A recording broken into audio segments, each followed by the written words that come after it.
Hey guys, welcome to Lihanandan channel. ఇవాళ 20 minutes of lunch box recipe చెప్తున్నానండి. నందు already కిచెన్లోకి వచ్చేసారు. సిర్రాకు పప్పు చేద్దాం ఈరోజు. సిర్రాకు ఫస్ట్ ఇలా వాష్ చేసుకొని ఒక గ్లాస్ కందిపప్పు తీసుకోవాలి. నేను ఇద్దరికి మాత్రమే సరిపోయే క్వాంటిటీ చెప్తున్నా అండి.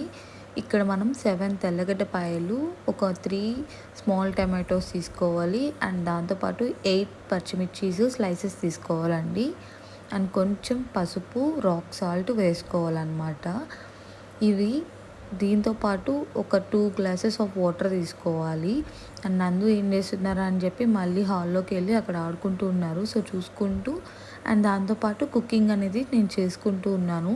సో తను ఆడుకుంటూ ఉన్నాడు కదా అని చెప్పి ఇంకా నేను మళ్ళీ కిచెన్లోకి వచ్చి విజిల్ పెట్టేశాను అనమాట కుక్కర్కి. ఇంకా స్టవ్ ఆన్ చేసుకొని అలా చూసే లోపల మళ్ళీ కాళ్ళ దగ్గరికి వచ్చి కూర్చున్నాడు. ఎత్తుకో అని క్యూట్గా స్మైల్ ఇస్తుంటే ఇంకా సర్లే అని చెప్పి ఎత్తుకున్నాను అనమాట.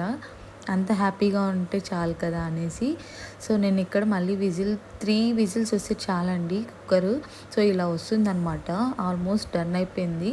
ఇప్పుడు మనకి జస్ట్ 20 మినిట్స్లోనే ఇంత క్విక్ రెసిపీ అనేది చేసుకోవచ్చు. ఇక్కడ నేను సెట్టులో వేసుకొని ఎనుపుకుంటున్నానండి. అదైతే మనకి చాలా టేస్ట్ వస్తుంది. చింతపండు ఇలాగా నానబెట్టుకున్న తర్వాత నిమ్మకాయ సైజ్ అంతా గుజ్జు తీసుకోవాలన్నమాట.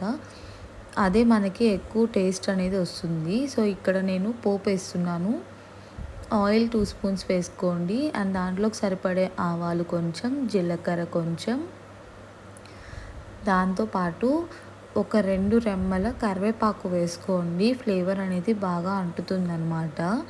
సో అది బాగా వేగిన తర్వాత ఒక చిన్ని ఉల్లిపాయని కట్ చేసుకునేసి అందులో వేసుకోండి. పోపుతోని బాగా పింకిష్గా రావాలండి ఆనియన్స్ అనేది. ఆ తర్వాత 2 ఎండుమిర్చీలు తీసుకొని హాఫ్గా డివైడ్ చేసుకొని వేసుకోండి.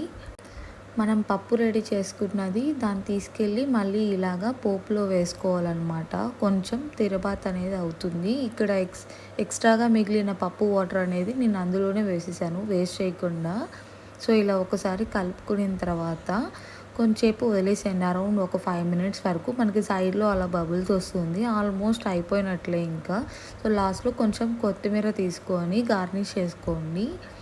ఇంకా దాంట్లో నుంచి ఇంకా వేరే బౌల్లోకి సర్వ్ చేసుకుంటే సిర్రాకు పప్పు చాలా టేస్టీగా ఉంటుంది. ట్రై చేసి చూడండి.